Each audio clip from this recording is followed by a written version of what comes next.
Okay, let's see, where do we leave off?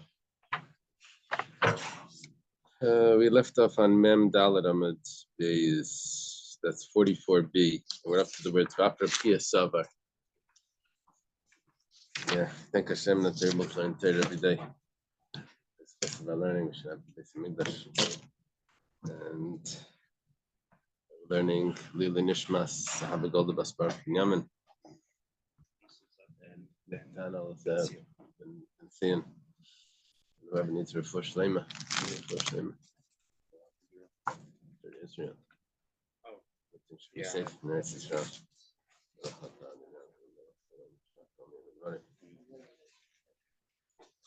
Okay.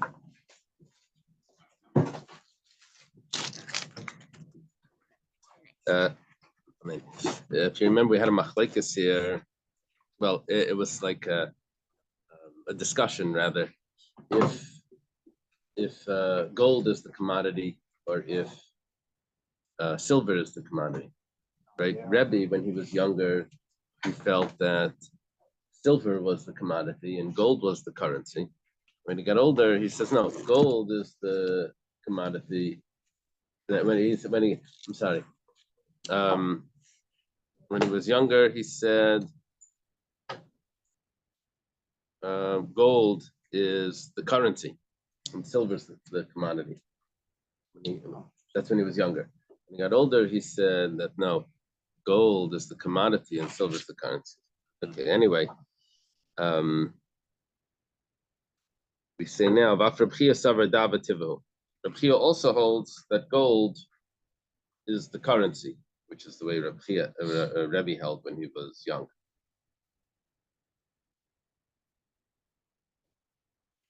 The gold is the currency. How do we see this? The Rav Oizif Dinrei Mibrate de Rabchia. Rav had borrowed money from Rabchia's daughter. Now, what type of money did he borrow? He borrowed gold coins, right? Gold dinarim. Rabchia's daughter would be Rav's cousin. Would be Rav's cousin. Rav's uncle was Rabchia.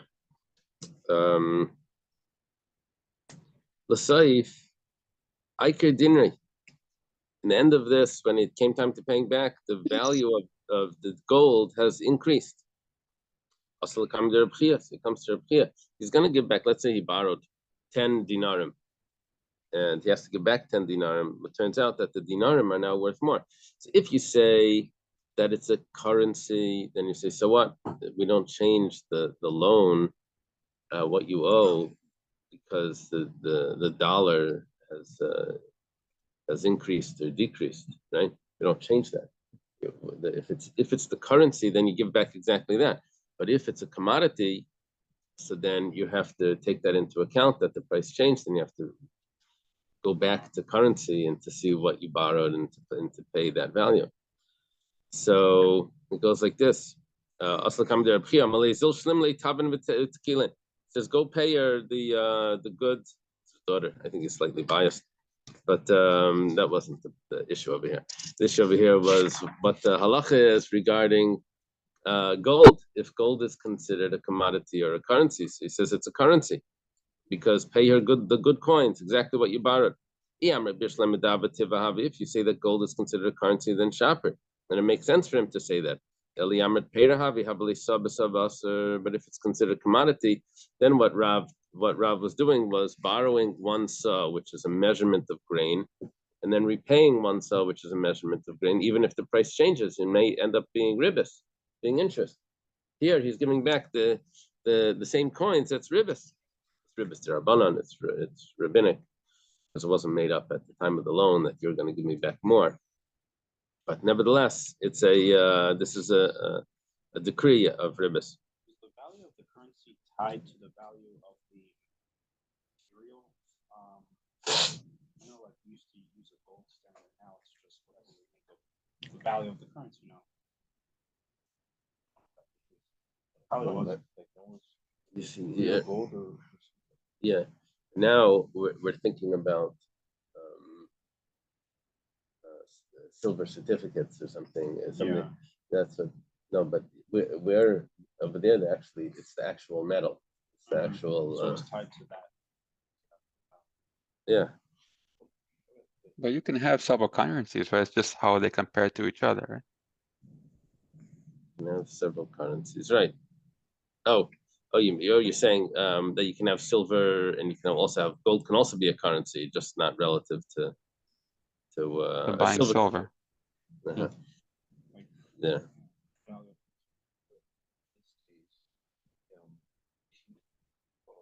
Say what gold went up, but it shouldn't be fair, like, to the one person that made him the loan that loses money, and like, maybe he doesn't want that person to lose money, so he still can't give him like the same amount of gold, even though it's worth more.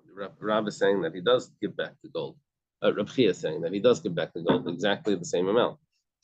Yeah. Now, for Daniel, I think what's happening here is that the reason why it's worth more is that the silver coins that buy the gold is now more silver coins to get that gold coin.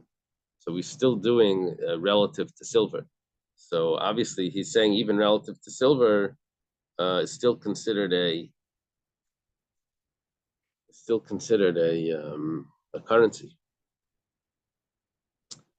Gemara says Rav Dinri Habalei.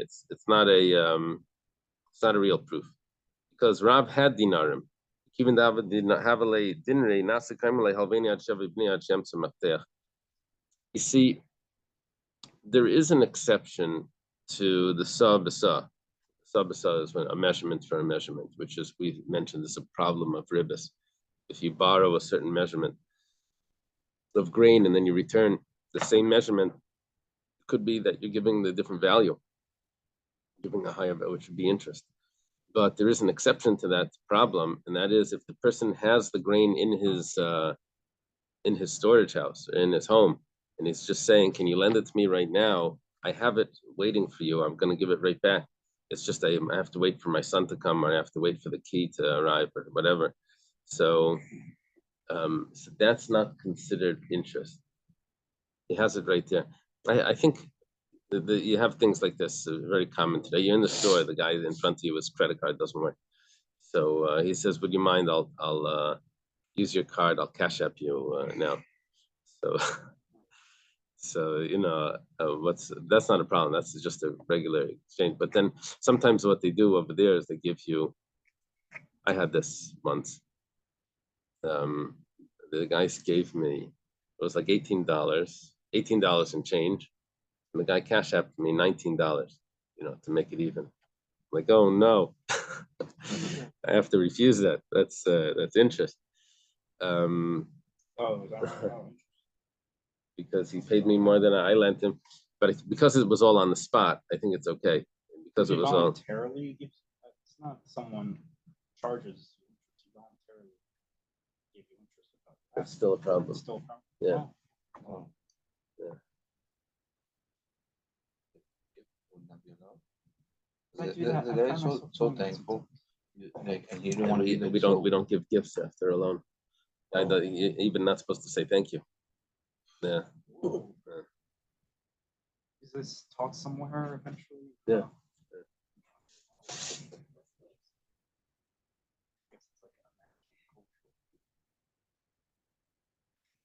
Yeah.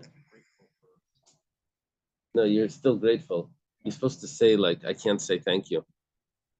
But you make the person know that you're grateful without saying thank you. It has to be like the exact amount. Right. Up Right. Okay, whatever the case is, there's an exception to sabasa if the person has the waiting. It's just he doesn't have the key to it. So over here, what we're saying is that Rav was allowed to give back the dinarim, even though they've increased in price, because he had dinarim the whole time. He just didn't have access to it. So then, when even though there's an increase in price, but he was still able to return it. So it doesn't prove that dinarim are currency, that gold is a currency. Okay, Amarava. Haitana Savar, the Habativahavi. Following Tana in the Brisa coming up holds that gold is a currency. The Tanya was taught in a brisa. Pruta she'amru echad mishmeina b'yisur italki. When you mention the pruta, that's 1/8. The pruta is a very small coin. That's 1/8 of a Italian isser. What's the difference? Why do you have to know what a pruta is? Well, kedushi isha, marry a woman. A woman is married with a pruta. One small coin given to a woman can affect a betrothal. Isser, how big is an isser? That's 1/24 of a silver dinar. There's two types of dinar. There's silver and there's gold. So an isser is 1/24 of that. Gemara says, what's the difference? When it comes to buying and selling, and over there there's an issue of more than a sixth of if it's an isser.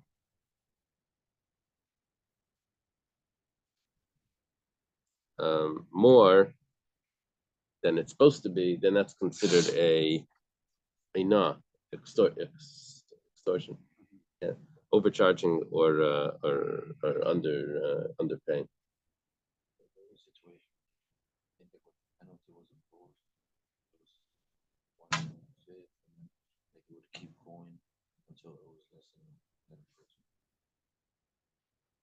Could be, right. It would be, how big is a pruta? I think it's a very small amount of copper. Yeah, something like that. This 1/24. Right. Well, the next one is going to be 1/4, 25, 1/25. That would. Dinar shel kesef, echad me'asrim v'chamisha b'dinar shel zav.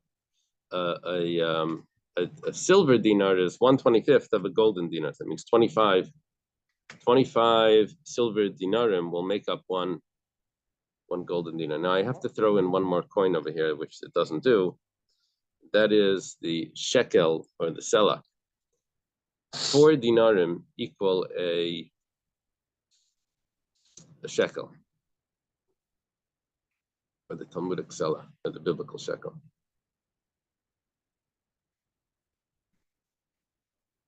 So how many shkalim are there in a dinar zav?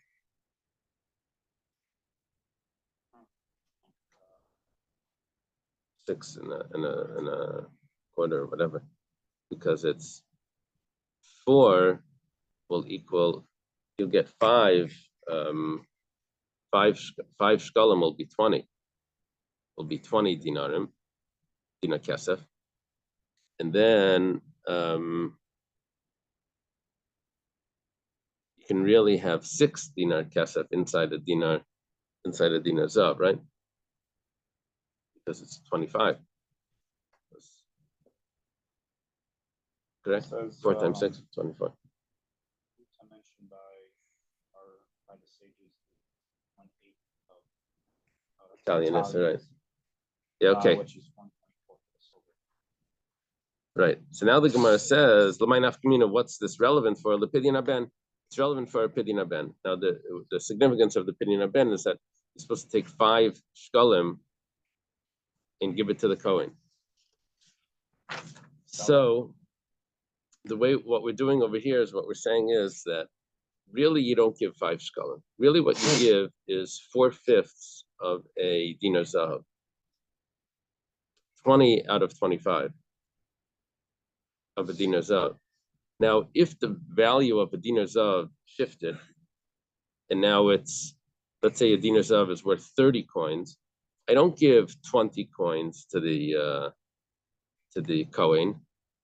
What I have to do is I have to give 4/5 of 30 to the Kohen. In other words, I'm always comparing the silver to the dinar zahav, and I have to divide that by 4/5. That's the way the pidyon haben works. That's right, 80%. So what would that be if it's 30?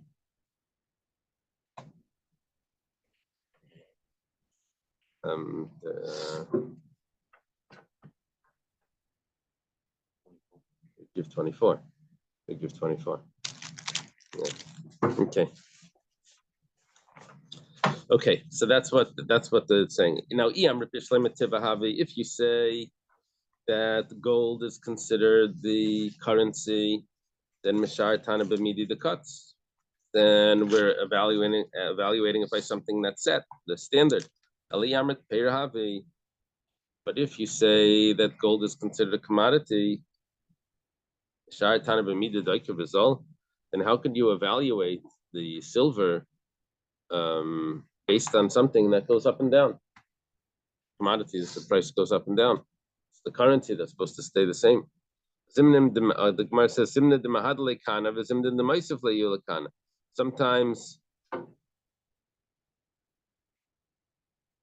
what does it mean, the mahadale kana? Let me see what that means. Mahadale kana.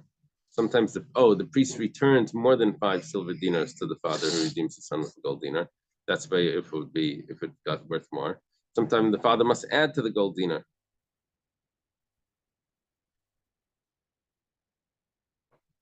Rather, it must be that gold is considered the currency. Mahadar would mean that the kohen has to return. So even in this case, the currency would fluctuate. Here we're saying that the currency doesn't fluctuate. It's the commodities that change their value. So the currency over here would be gold, and silver would be the commodity. And we're adjusting the silver coins based on what 4/5 of the gold coin. Yeah. So according to this opinion, that's clear that gold is considered the currency. Okay, the following Mishnah is going to be discussed for maybe even over a block. It's a little small piece, but it's going to hold our attention for a while. Tanan Hassam, there's a Mishnah in Meiser Sheni. It says, Layasa Adam Salaim Din Rezav. A person that wants to go to the Beis Hamikdash, wants to go to Yerushalayim, he's going to take with him his Meiser Sheni. So the Meiser Sheni is very heavy. So he's going to exchange it for coins. So if he exchanged it for coins, now he has a lot of coins. He's not allowed to take those coins, the silver coins, and exchange them for gold coins. Gold coins would be lighter because you'd have, instead of carrying a big pouch of silver, you'd have just a small pouch of gold. The gold is more expensive. Does it have more, just same volume, does it have more weight? Gold weighs more than silver. Huh? Yeah, but in if you have it the same size, it's going to be more dense. Right? A silver coin versus a gold coin. Yeah, you get more for your money on the silver. Anyone still remember from high school the atomic numbers? Oh, I don't know. Theo is boron. Gold was in the Okay. middle. It weighs more. Okay. Could it be that when it was younger and older, then maybe the silver like went down in value? Could be. Because I've heard that at one point they were kind of like the same value. Gold and silver were at one point the same value. Yeah. Where do you hear, in Torah or in conventional? No. Probably a silver. There was one time that gold and silver was the same value. Silver merchant probably. Where was that? In the Somebody time trying of to get you- Shlomo Melech, it says Somebody trying to that get you the gold. silver was not worth anything because I forget the expression over there. Because there was so much silver Paved. that it wasn't. It's true. But I don't know about gold and silver being the same value. Somebody trying to scam him out of this. Okay. That is, it's not, maybe like 10%. Silver is 10% of gold. But there's a difference also between silver and gold is because silver is getting used up. Are you familiar with that? Use up silver It's use it up in photography or something. Did you know that? Silver film, probably film. So it gets used up, and the gold that doesn't get used up. They don't.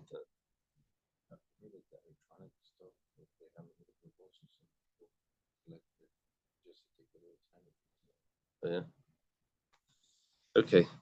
So here we have for this rule that the person cannot make, according to Beishamai, you can't change your silver coins for your gold coins. You want to make them lighter. Basil Matir and Basil says you are allowed. Well, we have to going to analyze this. We're going to figure out what is exactly the machlekes Beishamai and Basil. Rabbi Yochanan and Reish Lakish. This is a discussion between Rabbi Yochanan and Reish Lakish. It's a machlekes. What's the machlekes? Kadamar, one of them says, now we don't even know who says what in the second machlekes. We're going to have to figure out who says what. Machlekes b'salayim al dinarim. The machlekes is about if you can exchange silver for gold.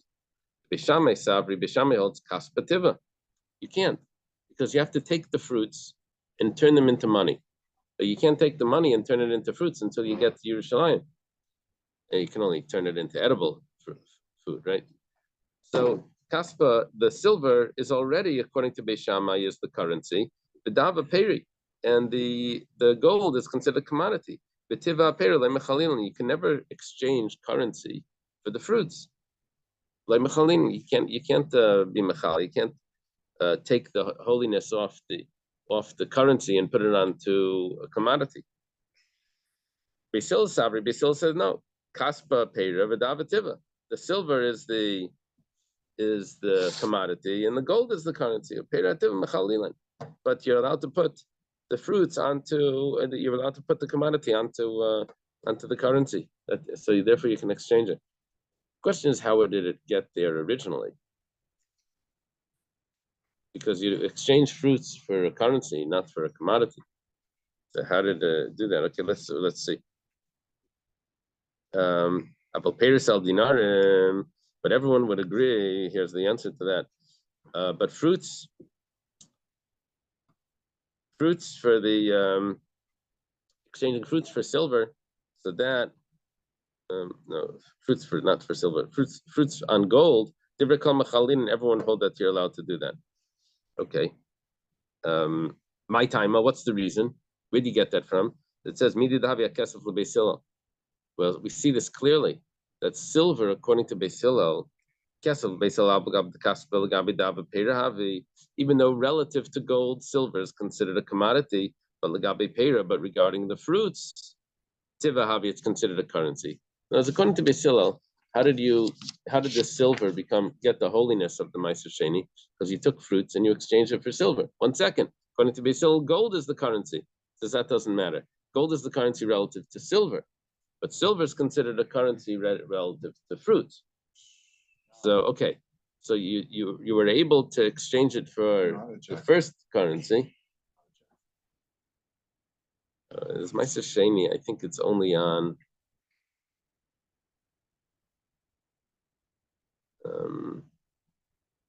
Is it all fruits, Meiser Sheni? Is it on all grain, everything? I think it's all grain. All grain. What about fruits? Maybe rabbinically, I think fruits it applies to. So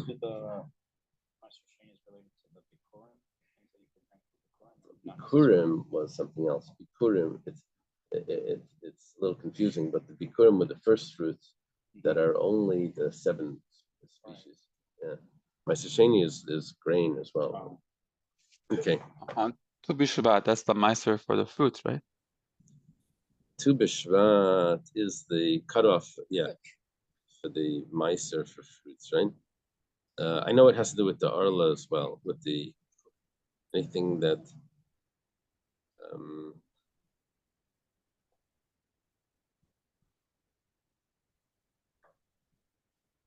anything that took root before Tu B'Av, anything that was planted before Tu B'Av, takes 2 weeks to take root.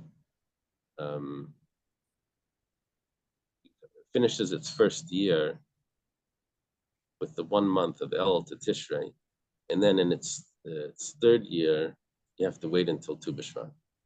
Yeah, that's with the Arla. maybe something else about Meiser as well. Okay.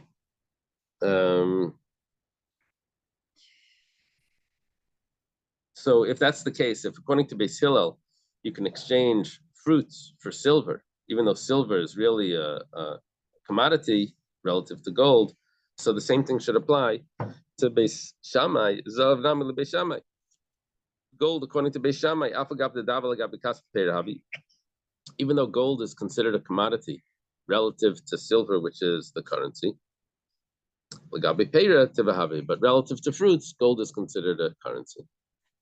So everyone would agree, according to this first way of explaining Machlekes Beis Shammai and Beis Hillel, is that gold is considered a currency relative to fruits.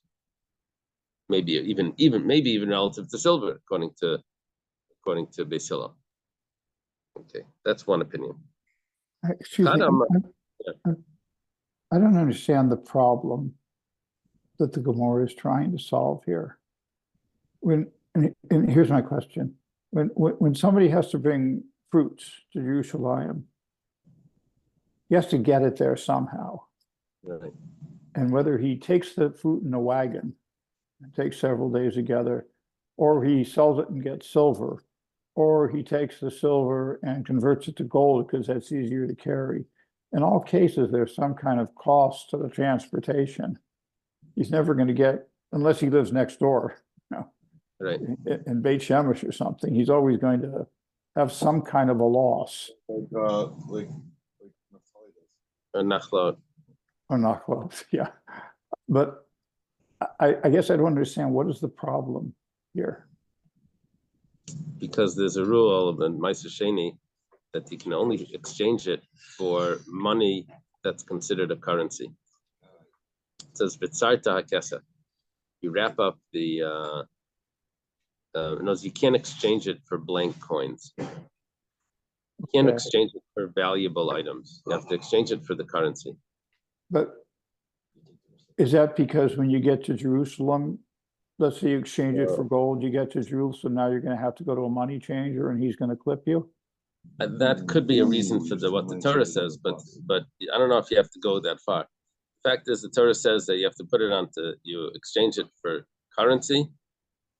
Tzarta Kesef means you wrap up the silver that you've exchanged it, but the Gemara learns later that it means that you have to have a coin that has a face on it. It's not just valuables. It has to be a minted coin. So it's a Gezerah Ksu. It's just, Yeah. Okay. That you can only use a currency. So Okay. now that we can only use a currency. So what's going on? It says, well, these are also currencies relative to whatever you're.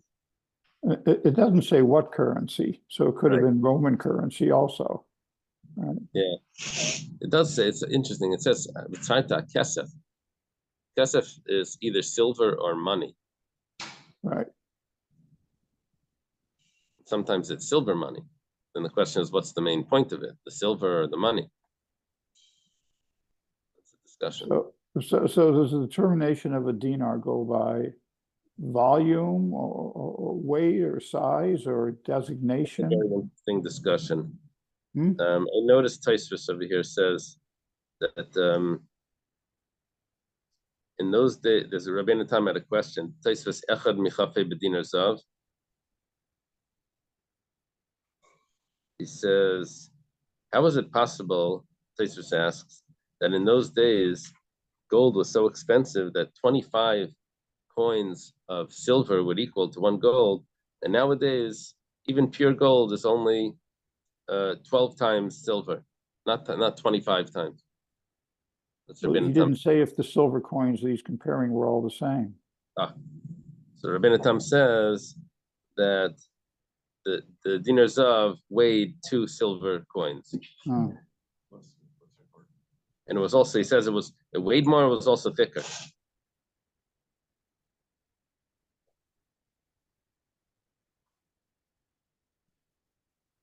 Okay.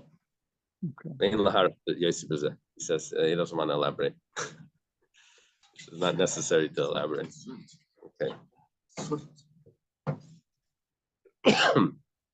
he proves that the gold coins were thicker because there's Mishnayos that talk about how thick some coatings were. It says it was the thickness of a gold coin. Why did it have to say gold coin? Obviously, the gold coins were thicker. Okay. The other opinion here, the other opinion says that even exchanging fruits for gold is also a machlekes, which means that I have a machlekes Beis Shammai and Beis Hillel. If I can exchange silver coins for gold coins, Beis Hillel says yes, Beis Shammai says no. So what about fruits for gold coins? Beis Shammai would still say no, according to this opinion. According to the first opinion, Beis Shammai would say, oh, fruits for gold coins for sure. And according to this opinion, fruits for gold coins is also no. Well, the Gemara asks the question, according to the second opinion, why did you cite the argument between Beis Shammai and Beis Hillel discussing silver for gold? You should have cited this argument, fruits for gold, which is a much more basic argument. Is gold so not a currency that it's even not a currency relative to fruits, to the produce? The Gemara answers, if that's the way we would have cited this machlekes, that Beis Shammai holds that you can't even exchange fruits for gold, I could have thought that's only fruits. But if it would be silver for gold, in other words, I could have thought that maybe the opposite, maybe Beis Hillel would agree to Beis Shammai that I can. When was I allowed to exchange fruits, exchange something for gold? That's only the fruits, the produce for the gold. But to exchange silver for gold, maybe Beis Hillel would agree that that's not allowed. Kamash Malan is coming to tell me that according to Beis Hillel, even regarding silver, relative to silver, gold is still considered a currency. I thought they held that silver is the currency and the gold is the commodity. Not Beis Hillel. No. Beis Shammai held. So in either way, you either would transfer the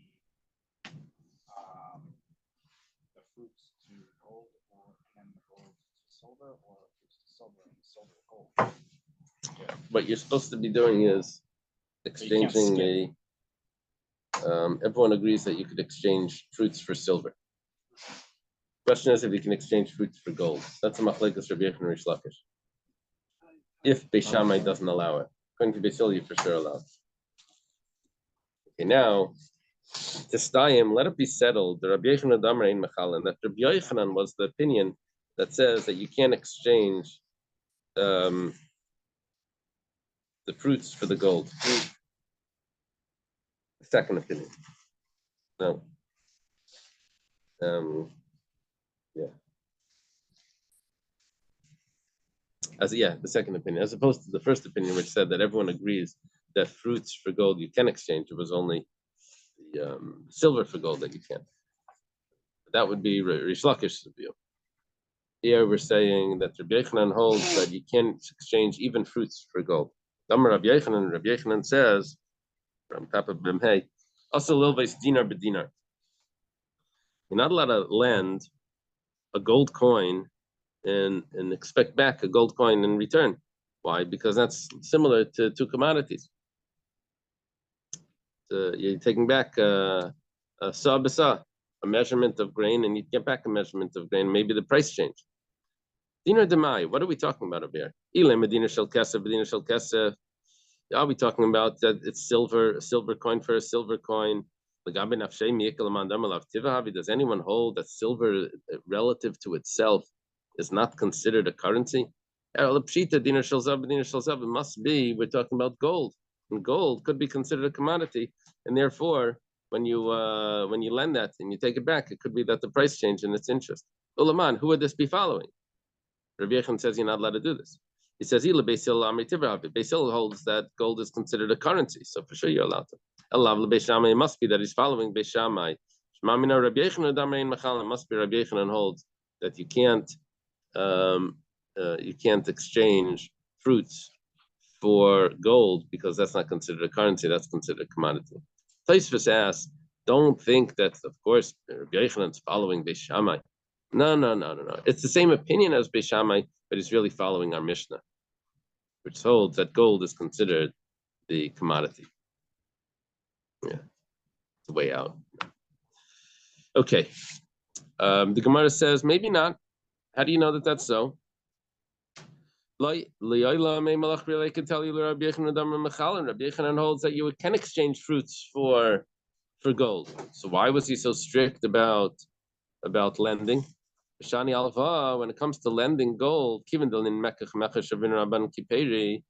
since when it comes to business matters, gold is considered a commodity.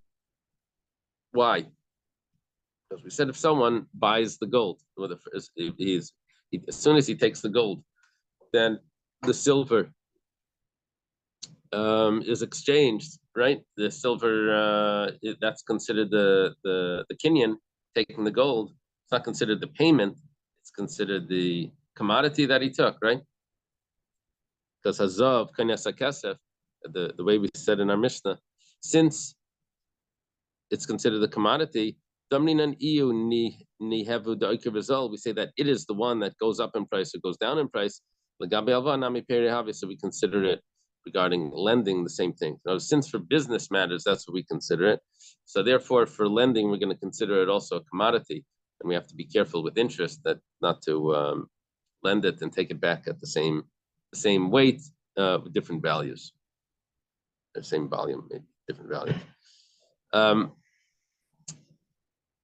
It would also make sense to say this, that Rabbi Yechanan was the one that said this, that says that you can exchange fruits for gold. The Chiyasu Ravin, Rabbi Yechanan, when Ravin came, he said the name of Rabbi Yechanan, Ravin actually said this clearly. He said, even though Rabbi Yechanan said that you're not allowed to lend a dinar of gold and expect back a dinar of gold, but you're allowed to exchange Ma'aser Sheni on gold. Fruits, produce can be exchanged for gold. So, in other words, relative to produce, it's considered a currency. Relative to silver, it's not. Relative to gold, it is. Relative to produce, gold is considered currency. Tashema, come and listen. A pirate sela mimayis ma'aser sheni. If someone is exchanging his copper coins to get a sela, to get a silver coin, ma'aser sheni. Before we were talking about exchanging silver to get gold. Now we're talking about copper to get silver. Bishamai yaimrem b'chol hasela ma'is. Bishamai says that you exchange all your copper coins for the sela. Bisil yaimrem b'shekel kesef b'shekel ma'is. Bisil says you should only exchange half of them. And the concern is that every time you make an exchange, you have to pay a little bit to the exchange person. And when you're going to get over there to Yerushalayim, you're going to want to buy fruits right away. You're going to want to buy food. So you should always keep some pocket change to be able to spend it right away, and not exchange everything. And only have hundreds. Have a few 20s and 5s. Okay. The Gemara says like this. 1 second. You are allowed to exchange copper for silver. Now, 1 second. The Shammai holds that gold is considered a commodity. And copper, you are allowed to exchange it for silver. Silver is the currency.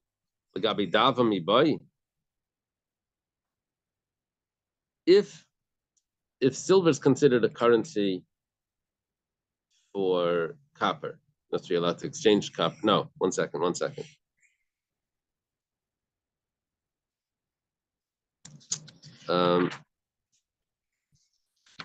Silver is considered currency for copper, but how was he able to get the fruits to be exchanged for the copper? First time. Obviously, even though copper is considered a commodity relative to silver, but you are allowed to exchange fruits for that commodity of copper, because right now you're exchanging the copper for silver.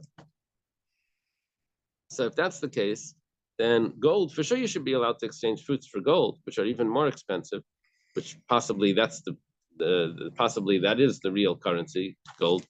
but he holds not. He holds that it's a commodity, but it should be more of a currency than copper because it's so much more expensive.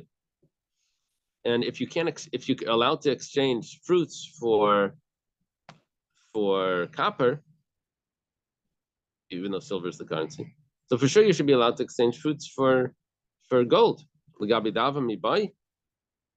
sure you should be allowed to exchange it. We were understanding that there's a possibility that something that's more expensive is more of the currency. That was a possibility. And now this is a question on the opinion that said that Beis Shammai holds that you can't exchange fruits for gold.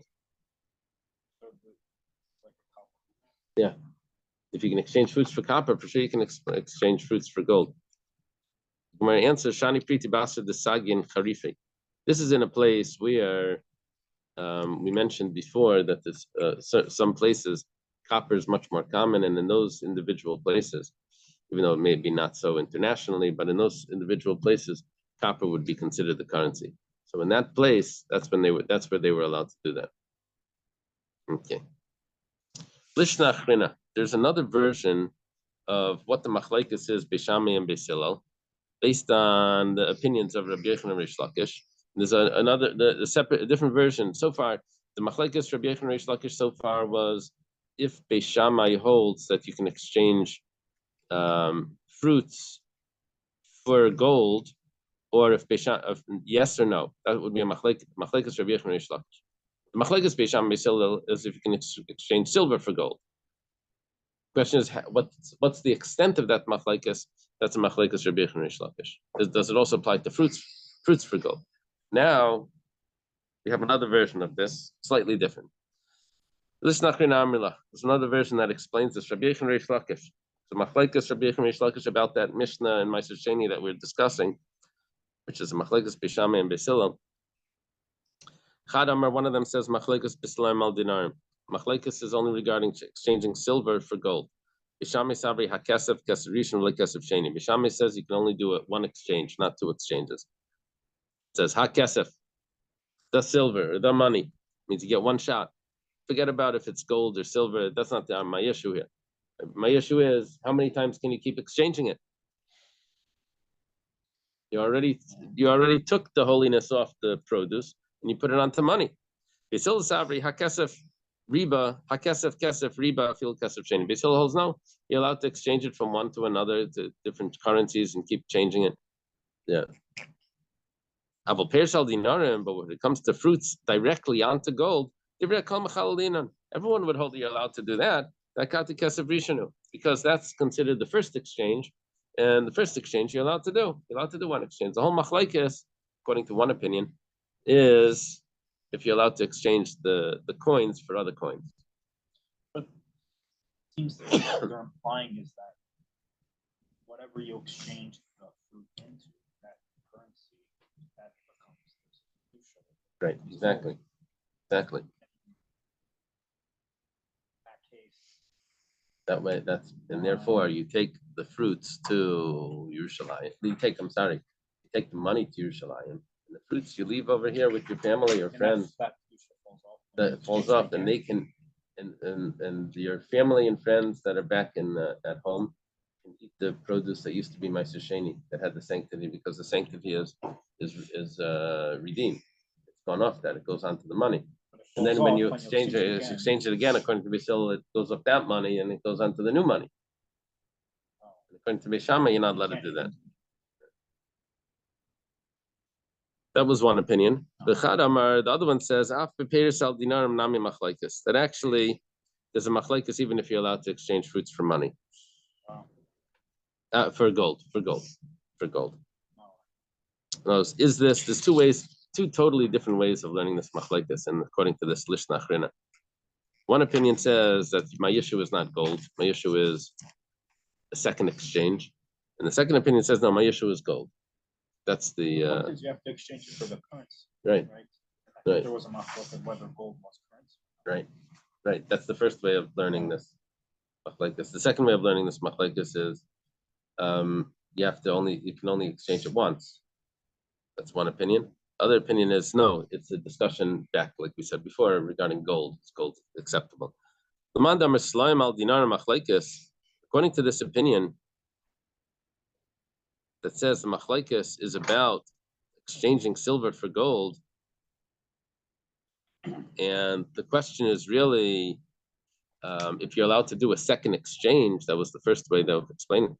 First of the second way of explaining it. Can you do an exchange? You can. I know you can exchange it from produce to money, but can you exchange that money for other money? Why did we have such a strange argument? Confusing. Well, you threw in another factor that's totally not relevant. You threw in a factor about exchanging silver for gold. Why don't you just do silver for silver? Where Bishami says you're not allowed to exchange even silver for silver because you can't do a second exchange. I see what people do, like when they give a Hatsi shekel, they put some dollars and they pick up the half dollars and they put it in. That's like an exchange. Right. So, Right. That's not a problem. it's not a problem. No, because over there we're giving a matzah a shekel, and we're buying the coin. So you put in $1.50. You buy the 3 half coins. You pick them up. That's how you buy it, and then you That's an exchange. donate it. Yeah.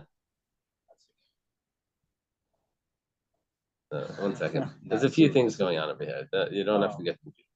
One thing is we're talking about exchanging produce that's holy for gold coins. That has nothing to do with this. Now there's another issue that you may be thinking.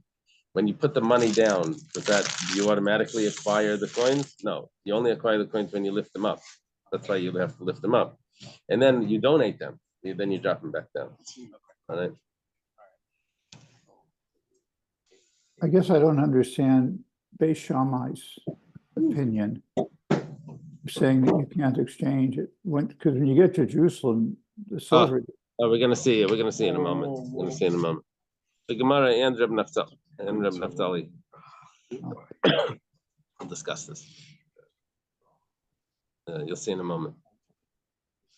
Like this, gold is the more like stable that play any role. We talked about like how silver Right. changes. Right. Right. It looks like copper like really changes like something. Hill is bringing up. It does have to do with stability, Does that have to do with stability? which what's considered the Yitzi also. Is that what makes the currency? We're on 45. Okay. I thought the You hit a government established the currency, no? Doesn't the king say this is the currency now? Uh-huh. That's why they would mint new coins all the time. New king, new coin. Right.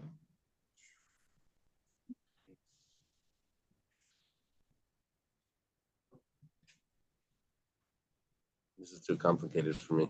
That the philosophy of how the money works. I still can't figure out why silver and gold is so expensive just because it shines.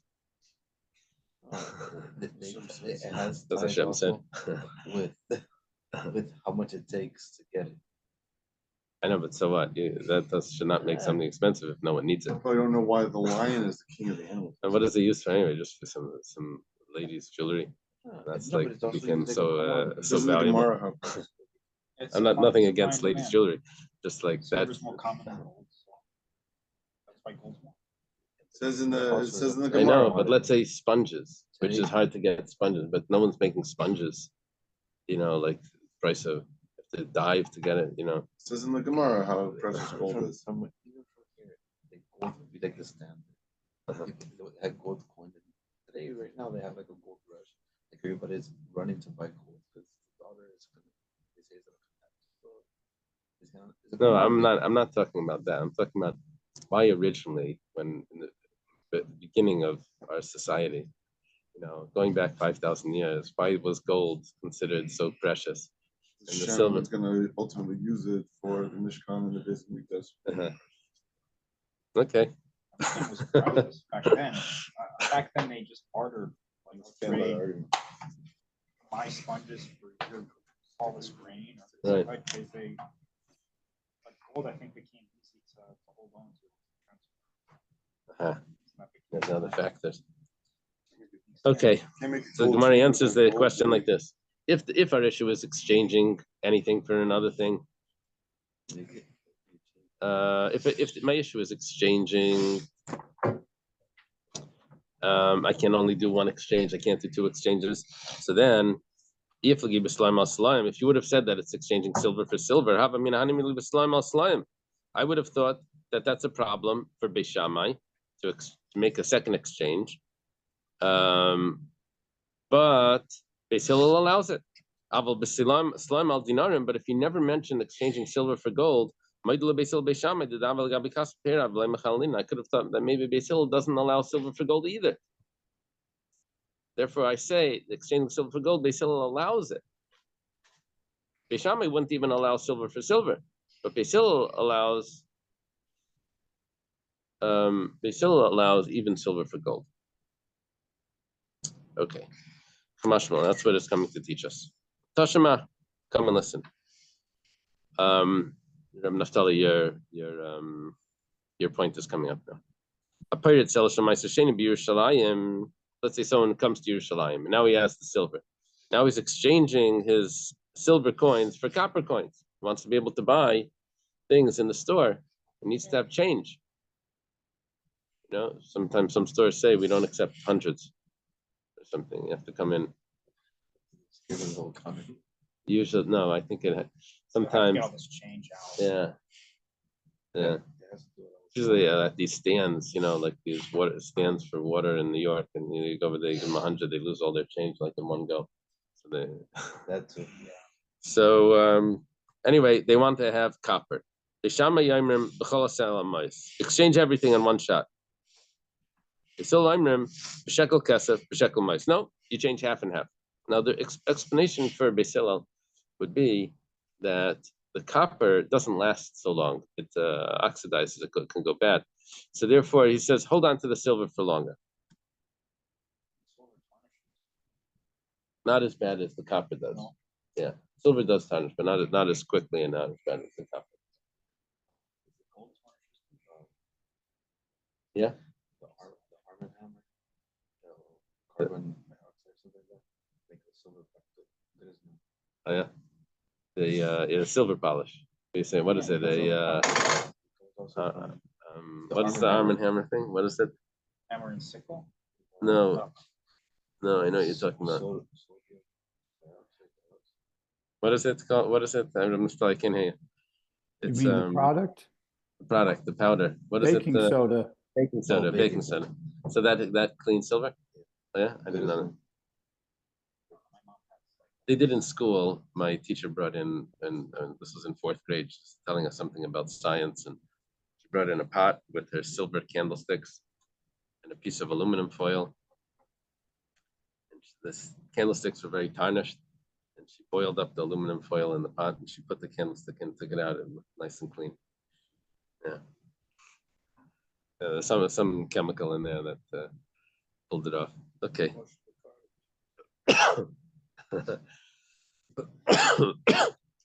Okay. So, what's the problem here? Hashta, the Gemara says like this: you're even allowed to exchange silver for copper. And no one said that you can only exchange it once. And you had a concern. Beis Shammai, according to the first opinion, either Rabbi Yechon or Reish Lakish, you had a concern of exchanging silver for gold. You can exchange it silver for copper. The Gemara answers, Amar Rava. Rava says, Yerushalayim kamaisvis. You're asking a question after the person reaches Yerushalayim. Shani Yerushalayim, when he comes to Yerushalayim, it's totally different. Within the walls of Yerushalayim, the tzivbe benasata kesef b'chol shetav nafshecha b'bakar v'tzayin. You take the silver and you're allowed to buy anything you want. Over there, you're allowed to exchange it. It's outside of Yerushalayim that you're not allowed to exchange it twice. Yeah, Reb Naftali, satisfactory? Everything changes once you enter the walls of Yerushalayim. Right, because you have to be able to exchange things. Right. You have to be able to. Right. Now is when it's buying time. Now you're spending. Right. So you have to be able to purchase. I guess the Tashma, easiest way to do it would have been to put a lot of your money value into gold, but keep some silver aside so when you get there, you can buy something to eat, right, you know, something little. Right. right. Or here we're discussing the copper, which was even easier to spend. Yeah, something. Tashma, come and listen. Now we're going back to the one that we taught before about exchanging copper for silver. Bishami says you exchange all your copper for silver. Bisil says that you only do half. And the concern over here was that you're gonna have to pay the exchange fee. So you want to keep some copper so you be ready to spend. So what's the problem now? We see that you're allowed to exchange copper for silver. Exchanging copper for silver. How are you allowed to exchange twice? Bishami says you can't exchange twice. Bishami is saying, oh, how much copper do you can use all the copper for silver? Rather, we have to say differently. So everyone holds that you can exchange twice. We have to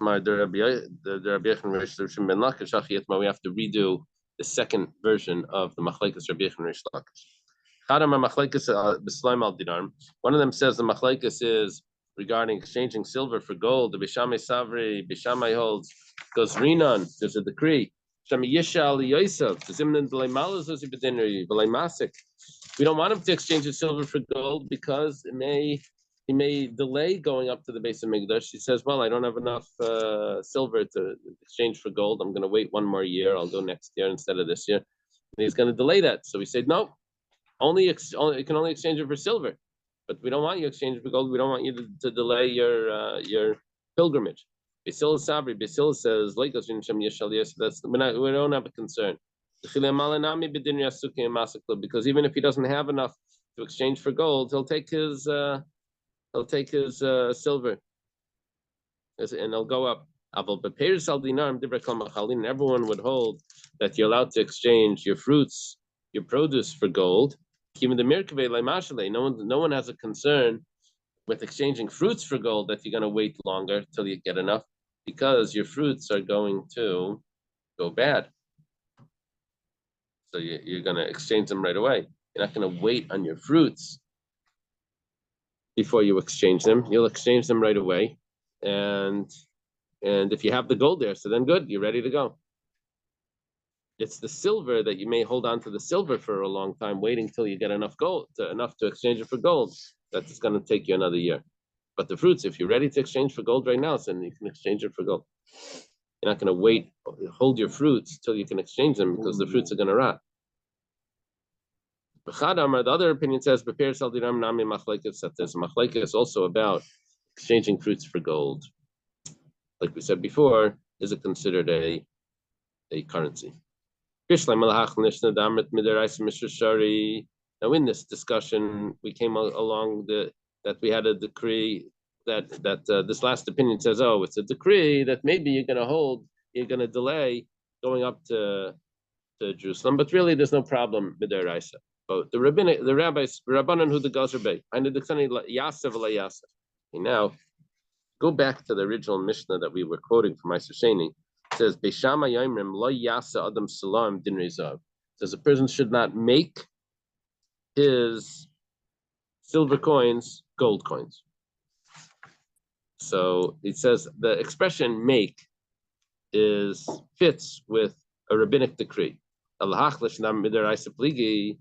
But if, according to the other opinions, that says that there's a machlekes midaraisa, this is acceptable, because gold maybe isn't a currency, and so mechalin and v'lei mechalin mibayilei. It should have used the expression of mechalal, which how do they say mechalal? Deconsecrate. It should have used the expression of deconsecrating, not just making. The Gemara says kasha. That's a good point. The Gemara leaves it as a question. Okay, now we enter into a new discussion, which is going to clarify some things that we learned before. And it goes like this: Itma Rav Levi. It's machlekes Rav and Levi.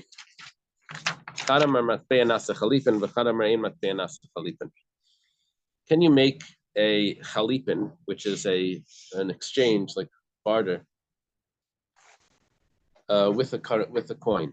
So the idea is like this. Usually, when you come to the store and you make a purchase, so you give money and you take the item. Now, it's not like you're coming into the store with your lamp, and you're saying, "Here, I want this produce. Here's my lamp. You'll take this lamp, and I'll take or something like." It's not like you're using something of value, and you're taking the oranges and the sugar or whatever you're buying. It's not an exchange like that. It's a payment. It's a purchase. It's not an exchange. Now the difference is that if it's an exchange, then as soon as that person takes my lamp, let's say, the produce becomes automatically mine, right? Because that's how a chalipin works. It's an exchange. But if it's a purchase, then if he takes my money, the produce doesn't become automatically mine. I still have to go and pick it up. There's a big difference over here between a purchase and an exchange. Yeah. So question is, usually money is a purchase, but can a person say that I'm using this money as an exchange, which means that you take the money and automatically I acquire the item? Can I do that if it's actually currency? Or does currency only work with the purchase? That's a machlekes Rav and Levi. I'll give you a difference. Like, for example, if you're buying a house, you can get the house.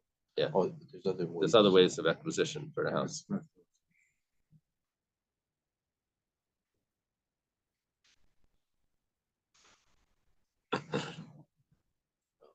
And the Mendy and the golems, these big hooks come down through the windows and they lift up the house. Yeah, on the back one they add that the difference was like 1 to 25, so it's actually the worse. So gold and silver than today. The difference. What is it today? 1 to 10? That's sort of Rabbeinu Tam's question. That was Rabbeinu Tam's question. How was it possible that back then it was so different? Okay. One says that a coin can do an exchange. That a coin cannot do an exchange. Amar of Papa. Papa says, "My time in the what's the reason why a coin can't do an exchange?" The answer is Mishum dedaite atsurta bitzurta vida debatla. Okay, I got to see the notes on this, but what the words mean is that because the person, he's thinking not on the value of the material that it's made out of, he's thinking about the minted face that's on the coin, and that minted face on the coin doesn't always last. So when the new king comes in, they get rid of that. Okay, what does that mean? Possibly what it means is, let me see how the notes go. There's an exchange has it so that one item is more or less useful. Right. Because it brings down something from wood, where a Very shoe good. or a glove was used instead of cloth. Very good. Okay, so here Rashi and the Balamar explain that since the authorities can declare the form obsolete, the form meaning the picture on the coin is considered incomplete, and therefore unlike the item employed in the transaction from which transaction of exchange is derived. The source that you can use exchange is from Ruth. And over there, it has to have a value that doesn't get lost. It has to have an intrinsic value. Most commentaries, the Ramban, Rashba, and Ran, maintain that coins cannot affect the transaction of exchange because the party is focused on the form minted on the coin. The purpose, it serves as currency rather than its actual value as metal. The transaction of exchange can be affected only whose items whose value is intrinsic. The Meiri writes that transactions are predicated on the assumption that the items exchanged will endure. Since the form of coins can be repealed, one cannot rely on the fact that they will endure. That seems to go back to Rashi. Okay. There's different interpretations what exactly the Gemara means by what Rav Papa means when he says, well, his intention is on the form, not on the material. Okay. So that's why it's not going to work. Let's take a look. Tanan, we learned in our Mishnah, Hazav, Kainas HaKesef, gold acquires the silver. He said gold was the commodity. My love, the Chalipin. Must be that when they're doing an exchange, we said Kaina, right? It acquires the silver. We're using a gold coin. You can use a coin to make Chalipin. Where it says light. It's not a Chalipin over there. It's Bidamim. Over there, we're talking about a purchase. It's not an exchange. Remember, we said the difference between a purchase and exchange. 1 second. Hazav kaina sakesef. That's not correct. It should be mechayev mibayle, obligates. It doesn't acquire the silver. An exchange means that when you give it, when the person takes it, then automatically the other thing is acquired. And the expression in the Mishnah is that it acquires. That's not a correct expression. If it's a purchase, it should say, okay, now he owes the money. Not acquires the money. Person takes the gold, that's considered the commodity. Another person owes the money. Not the other person just acquired the silver. The expression in the Mishnah is a little off. It says Tini Azav Mechayev. Okay, adjust the Mishnah. Means that he owes the money. Achinam Mistaber, it also makes sense to say that. Midaktani Seifa. If we go further, it says Akesa Veina Kainas Azav. The silver doesn't acquire the gold. If we say we're talking about a purchase, that's why we said that gold is considered commodity, silver is considered currency. And currency doesn't acquire the commodity. Okay. But if you say that it's an exchange, so why not? Why can't currency acquire commodity if it's an exchange? Only with acquire.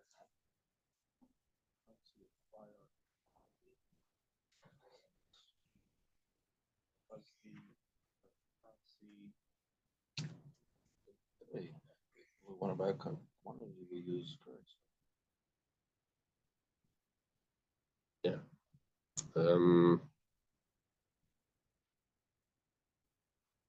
What we're saying here,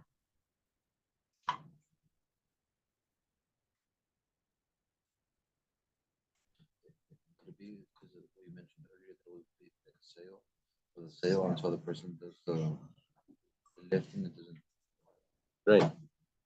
But no, we're talking about there's 2 points over here. What the Gemara is saying is that what is the Mishnah really talking about? Is the Mishnah talking about an exchange? Is the Mishnah talking about a purchase? The Gemara says, I'll prove it to you that it's talking about a purchase. Because when it says that the silver doesn't acquire the gold, so if it would be an exchange, and we would follow the opinion that you can make an exchange with coins, then why doesn't silver acquire the gold? A silver cup could be exchanged for a gold cup, right? So why shouldn't it work? It must be that we're talking about a purchase, and the silver being given, which means the currency being given, doesn't yet obligate the other person to give the item because the other person can still say, okay, I want to cancel this and give back the silver. So it's not considered a full obligation yet. It's only after the item is given where that's a full obligation to pay the money. Okay. Void. Tanya was also taught in the Brisa. Hakesef eina kainas hazav. Silver doesn't acquire gold. Kate said, how does this work? If he sells him 25 silver coins for one gold coin, even though the seller has taken the silver, the purchaser doesn't acquire until he actually takes it. Now, if you say we're dealing with a purchase, that's why he didn't acquire it. But if it's an exchange, then why didn't he acquire it yet? Elamai b'damim. What do you want to say? It's talking about a purchase. Yachi imaresha. Let's go back to the other case. It says azav kenes kesef. The gold acquires the silver. Ketzad. What would the case be? Machlei dina shel zav. B'esrim v'chamish dina shel kesef.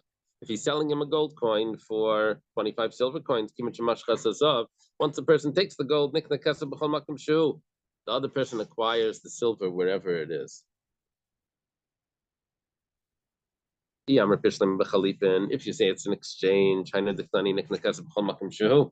understand what it means that he acquires. Excuse me. Thank you. He acquires the silver wherever it is. But if you say it's a purchase, what does it mean? He acquires the silver wherever it is. Not that he acquires it, it's a purchase. He just owes it. The other person doesn't acquire it. It's a purchase. You take the item, now you owe the money. The other person doesn't own the money. The seller doesn't own the money that's in your house. You owe the money. He doesn't own the money, right? Say with an N. He doesn't own with an N the money, right? You just owe it with an E. Okay. Ravashi says Laila Midam really is talking about a purchase. So why does it say that he acquires the silver wherever it is? It says Kamaishu. It doesn't mean wherever it is, it means as it is.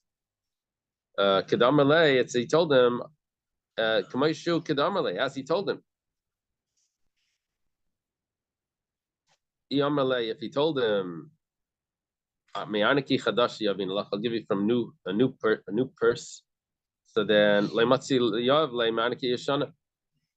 you can't give him from an old purse. Even if those coins maybe are better. My time, I want to put them away for storage. So therefore, I want new coins. So he has to give him whatever coins they made up. Amar Papa. Papa says, even according to the opinion that says that a coin cannot be used as an exchange, I know that a coin cannot create the chalipin, cannot create the exchange. However, but it can be acquired with an exchange. That means if one person takes the lamp, the other person automatically acquires the coins. If it's done as an exchange, even though giving the coins won't make the person acquire the lamp, right? Whatever that you're using as an exchange, but giving the lamp will make the other person acquire the coins. That's what Rav Papa is saying, and he proves this from Reb Nachman. Now, the whole concept of exchange we learned from what happened by Rus. He took off his shoe. What was it? Was it a shoe? What did he get?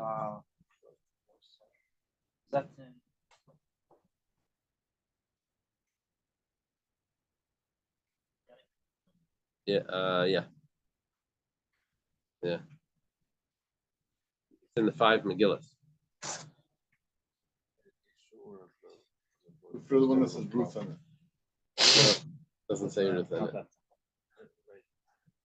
It's going to take a long time. Thank you.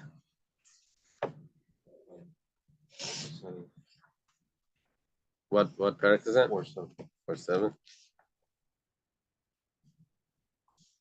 The Redeemer said, then I cannot redeem it for myself, lest I imperil my own inheritance. Take over my redemption responsibility on yourself, for I am unable to redeem.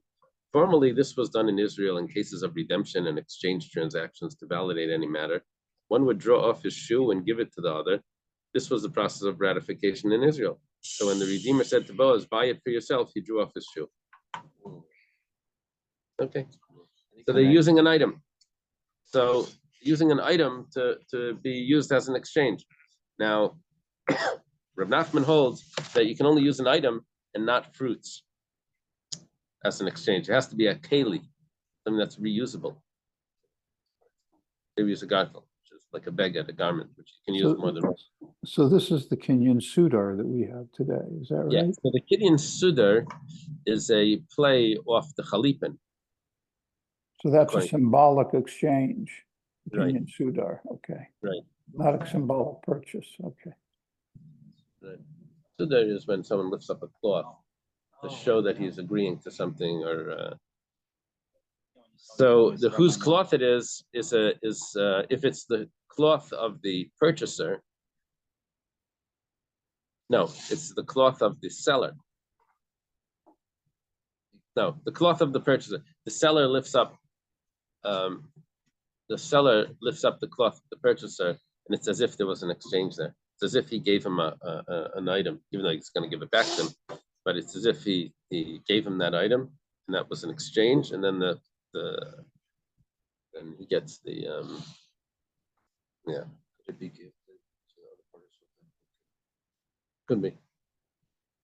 Could be. So Rav Nachman says like this. Rav Nachman says that you can't use fruits to be the article of the exchange. That it can't be used as to affect the exchange. It could be the article that's exchanged. So too, Rav Papa is saying the same thing would apply to money. I can't use money to affect the exchange, but it could be what's being transferred in the exchange. So fruits, according to Rav Nachman, that can't affect the exchange, but nevertheless they are acquired through an exchange. The same thing would apply to currency. Currency can affect an exchange, but it could be given in through the exchange. Basically, the Gemara has a question. The Yomi Begarin. It's okay, we can go on. Someone's standing in a threshing floor, and he doesn't have money. Well, he has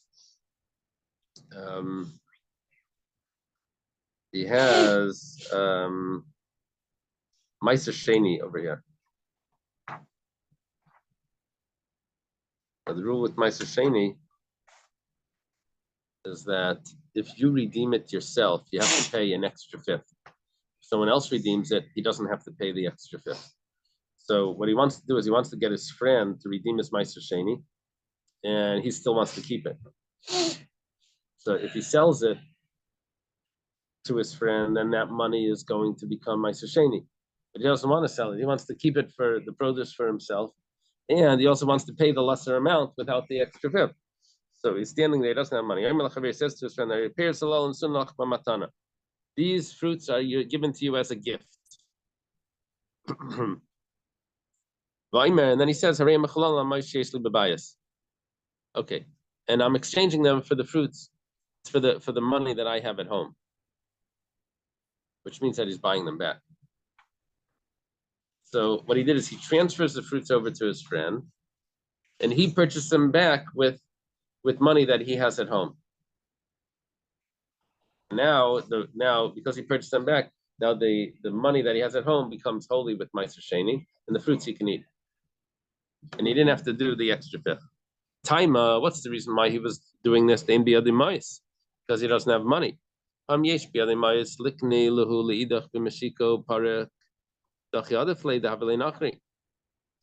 Says 1 second. Let's say he had money right here. So what he could have done was he could have given the money to the other person, right? If he had money right here, would give the money to the other person. And he says, redeem the fruits.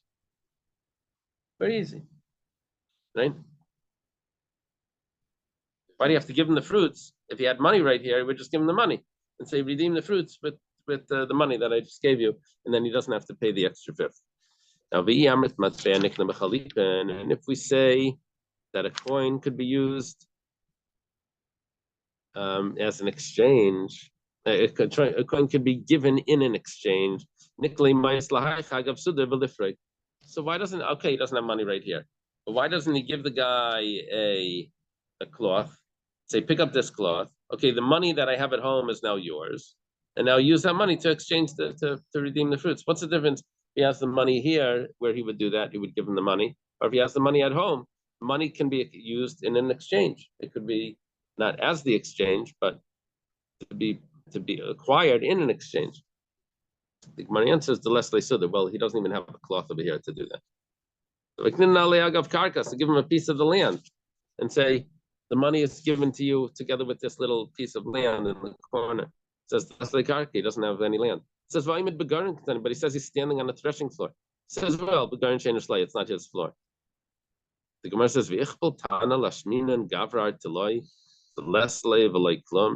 the Tana of the Mishnah is going out of its way to describe someone, Artalai means someone that's barefoot, someone that doesn't even have a piece of clothing that he can use in an exchange to give money to someone. We're coming up with this like very far-fetched case. I love Shmamina. It must be that it must be that really a coin cannot be given with an exchange. Not like Rav Papa said. Rav Papa even himself retracted from that. Rav Papa had 12,000 gold coins that someone owed him.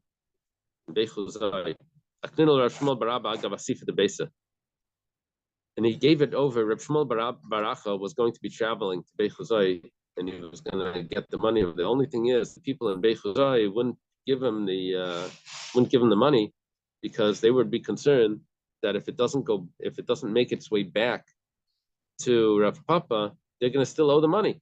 So he wanted the transaction that the money now belongs to Rav Shmuel Baracha, and then Rav Shmuel Baracha will give it to him. So how did he transfer the money to Rav Shmuel Baracha? He gave him a little piece of his house, the doorway of the house. Kiyasa, when Rav Shmuel Baracha made it back,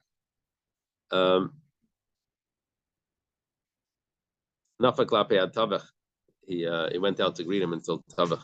Ula also says the same thing. A coin cannot make an exchange. Ravasi also says a coin can't make an exchange. Rabbi Yechanan says the name of Rabbi Bar Chana says the name of Rabbi Yechanan that a coin can't make an exchange. Remember, Ula said that a coin can't make an exchange. Rabab asked Ula, let's say someone's in the marketplace and he has his workers over there that are nudging him. Yomi money, right? His camel drivers, his other workers. So he says to the banker, "Tenli b'dinar mais, give me money, a dinar's value, and I'll pay these guys. And I'll bring to you the value of a dinar plus a little coin from the money that I have at home." Now he added a little bit extra that he's going to give. If he has money at home, then it's mutter. That's acceptable.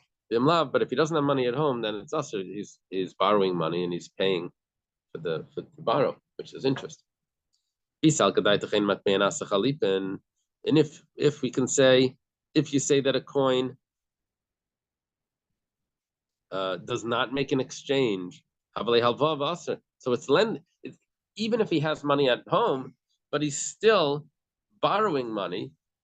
If he can say that getting that coin is an exchange and the person automatically gets the other money that he has at home, then fine, then it's a purchase. I'm paying a little bit extra for this money because of the convenience. I'm paying a little extra, but I'm getting it right now, but it's a purchase. But if I'm borrowing, then even if I have it at home, but the fact is I'm borrowing and I'm paying back extra, which is interest. Ishtik, he was quiet. Amalei says, Dilma idi shanu. Maybe we're dealing with coins that don't have the stamp on it, and so it's just a blank. The leka layotiva.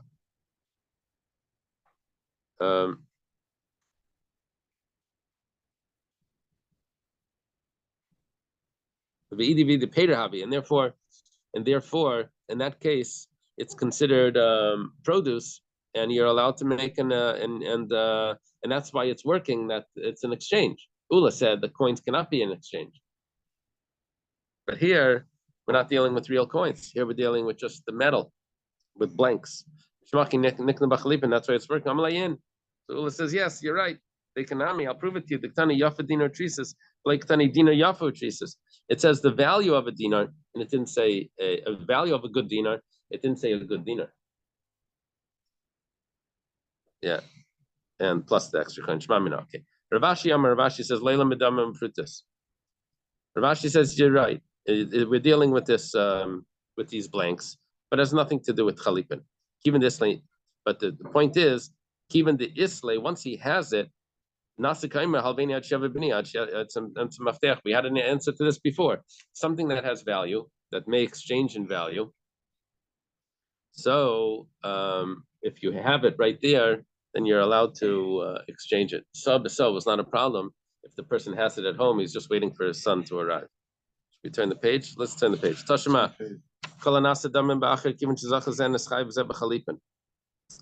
The Gemara thinks over here, is anything that could be used as a coin. Anything that is a value for something else, which means basically a coin. Once this person takes it, the other person acquires the other thing. Gemara says, what is it that what is this referring to? Anything that has a value for something else? It's matbeya, it's a coin. You see that a coin can be used as an exchange. Amar Rav Yehuda, Rav Yehuda says, no. You got it all wrong. Exactly the opposite. Anything that's valued for something else, which means that we're talking about an article of some sort of keli and some metalton, some personality. Once this person takes it, the other person is obligated if the other person acquires the other thing. The exchange. This is also logical. Because if you go further, it says Ketzad. What's a case? Someone exchanges an ox for a cow, a chamar b'shar, or a donkey for an ox. Shmamina. Okay. Gemara says, how did the person understand this before? The first opinion, the first thought over here, we said, it must be dealing with a coin. How did he understand this? Zachi kamar. And you can also do chalipin, an exchange together with fruits. Ketzad? How is this? Hichlef sharbapara, a chamar b'shar, or a donkey with an ox. And the Gemara is going to explain that Reb Nachman doesn't hold of that, and that's why this would be a chiddush. Okay. We'll leave it over here. That's it. Going. Okay, thank you very much. Have a good day. For the world. That's all.